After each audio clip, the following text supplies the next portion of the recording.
Salam damai sejahtera di dalam Tuhan kita Yesus Kristus. Shalom, selamat pagi dan semangat pagi.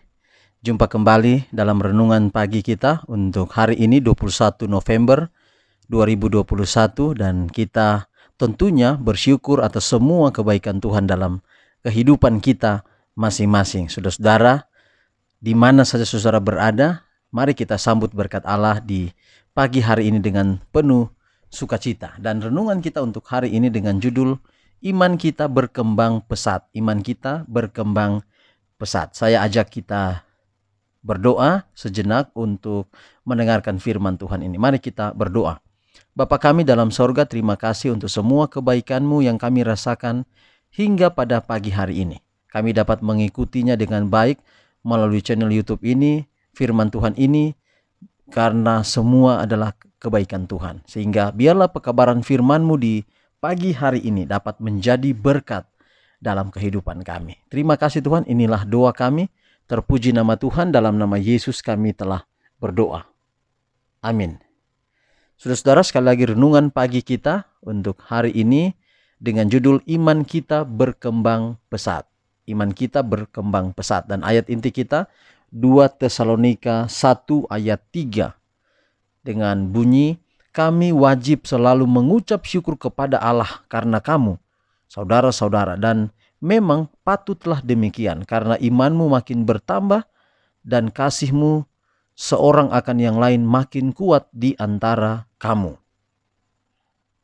Sangatlah penting bagi mereka yang percaya kebenaran untuk membuat kemajuan terus-menerus, tumbuh menjadi sosok pria dan wanita sempurna dalam Kristus Yesus. Tidak ada waktu untuk kemunduran dan ketidakpedulian. Masing-masing harus memiliki pengalaman hidup dalam perkara Allah. Berakarlah dalam dirimu, berakarlah dalam iman sehingga setelah melakukan semua yang Anda bisa lakukan dengan keyakinan teguh kepada Tuhan yang sepanjang waktu menguji pekerjaan dan karakter setiap orang. Latihlah kekuatan Anda dalam hal-hal rohani, sampai Anda dapat menghargai dalamnya perihal firman Allah dan bergerak dari kekuatan ke kekuatan. Ada ribuan yang mengklaim memiliki terang kebenaran yang tidak mengambil langkah yang benar sebelumnya. Mereka tidak memiliki pengalaman hidup, tidak peduli dengan setiap keuntungan yang mereka miliki. Firman Tuhan menawarkan kebebasan rohani dan pencerahan bagi mereka yang mencarinya dengan sungguh-sungguh.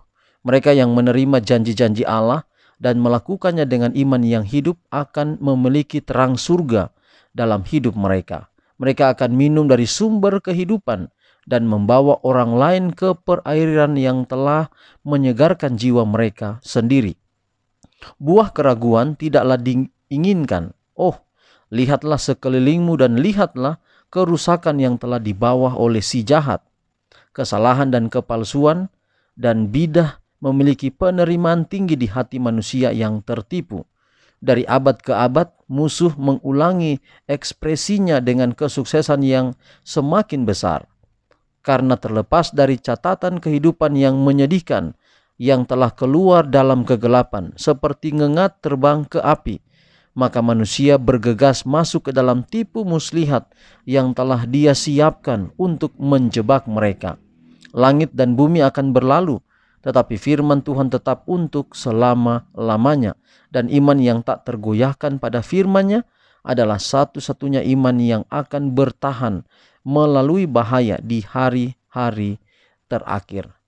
Jadi saudara, melalui kondisi yang kita alami sekarang ini, kita harus memastikan bahwa kita bertumbuh di dalam iman kita. Iman kita berkembang pesat. Ayat kita hari ini berkata, kami wajib selalu mengucap syukur kepada Allah karena kamu, saudara. Dan memang patutlah demikian, karena imanmu makin bertambah dan kasihmu seorang akan yang lain. Ini merupakan surat Rasul Paulus ke jemaat yang ada di Tesalonika, bahwa justru mereka bersyukur karena iman umat-umat Tuhan bertumbuh, berkembang dengan pesat. Walaupun dalam kondisi yang bisa dikatakan kondisi yang tidak baik, kondisi-kondisi yang tidak baik. Dan kalau kita bandingkan dengan kehidupan kita sekarang ini, inilah kita sementara ada dalam kondisi-kondisi yang tidak baik. Tetapi Tuhan mengizinkan itu terjadi agar iman kita dapat bertumbuh. Dan ini sangat penting di dalam kehidupan kita. Kita telah mengetahui prinsip firman Tuhan bahwa Allah tidak menguji, Allah tidak mencobai manusia. Allah mengizinkan manusia itu. Dan kalau kita, mungkin ada yang bilang, oh kenapa di kitab Kejadian Allah katakan bahwa ada pohon di tengah-tengah taman yang tidak boleh. Kalau kamu makan buahnya, kamu akan mati. Bukankah itu sebuah ujian? Nah sebenarnya ini kita tinggal bagaimana mengerti kata ujian itu. Ingat bahwa kita ini bukan robot. Itulah sebabnya kenapa harus ada hukum, ada perintah yang Allah keluarkan di Taman Eden. Jadi jangan kita bilang itu sebuah ujian, tapi apakah Adam dan Hawa pada waktu itu akan menurut? Maka ada perintah. Perintahnya adalah semua bisa dimakan, tetapi di tengah buahnya tidak boleh. Itu perintah. Mengapa perlu ada perintah seperti itu? Kenapa harus ada perintah pelarangan? Karena perintah pelarangan itu akan mengaktifkan hak memilih, mengaktifkan hak pilih, dan di dalamnya mengaktifkan hak memilih itu mengaktifkan kasih kita kepada Allah. Bisa atau tidak kita mengasihi Dia. Karena itu merupakan bagian daripada pembuktian betul kita mengasihi Allah. Harus ada peraturan, harus ada hukum, di mana hukum itu yang akan menjadi menguji kita. Jadi menguji ini agak sulit kita mengerti, oleh karena kita kadang-kadang katakan bahwa Tuhan menguji kita.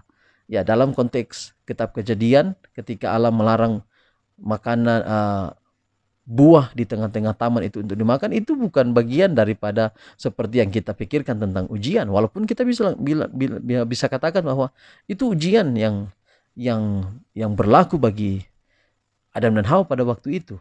Apakah mereka mau mengasihi Allah atau tidak? Nah, itu bagian daripada pembuktian kita mencintai Tuhan atau tidak. Kalau tidak ada pelarangan, maka kita tidak dapat membuktikan kita mencintai Tuhan, menghormati Dia atau tidak. Perlu ada itu. Maka perlu ada hukum agar apakah kita mencintai Dia. Dan itu akan, ya, itu sudah tidak terlepas dari yang namanya kasih Allah kepada kita, kasih kita kepada Allah. Kalau ada di dalamnya ada kasih, perlu ada seperti ujian di dalamnya. Apakah betul kita mengasihi Allah? Dan itulah sebabnya setiap masalah kita hadapi adalah bagian daripada itu. Apakah kita mengasihi Allah? Apakah di tengah masalah kita mengasihi Dia atau tidak? Maka setiap kali ada masalah kita hadapi, ada problema seperti yang kita hadapi sekarang, pandemi COVID-19 ini, untuk melatih iman kita, mau berkembang pesat atau tidak. Biarlah pekabaran hari ini Tuhan akan menjelaskan lebih lanjut dalam hati kita, menerangkan dalam hati kita, dan kita dapat mengambil satu keputusan. Kita tidak terlalu gampang untuk kecewa kalau ada menghadapi masalah, tapi kita berdoa mampukan menghadapinya, karena itu semua Allah izinkan terjadi untuk memperkembangkan iman kita. Tuhan memberkati kita semua. Saya bawa di dalam nama Yesus. Kita akhiri, kita berdoa. Bapa di sorga, terima kasih untuk pekabaran firman Tuhan yang indah hari ini. Sebagai kesimpulan dari firman Tuhan ini adalah bahwa kami ketika menghadapi semua masalah, Tuhan izinkan itu agar kami terlatih. Iman kami bertumbuh, kasih kami kepadamu dapat kami buktikan bahwa kami mengasihi Engkau. Tuhan berkati kami hari ini dalam sepanjang hidup kami, dalam setiap kegiatan-kegiatan kami taruh dalam tangan Tuhan. Berkati umat-umat-Mu yang mendengarkan pekabaran ini di mana saja berada, Tuhan. Turut campur tangan. Berkati rumah tangga masing-masing, pribadi-pribadi, orang tua, anak-anak, orang yang sudah lanjut usia. Tuhan memberkati setiap kebutuhan kami, Tuhan turut campur tangan. Inilah doa kami, terpuji nama Tuhan, dalam nama Yesus kami telah berdoa. Amin. Saudaraku, demikian pekabaran hari ini. Tuhan berkati kita semua. Shalom.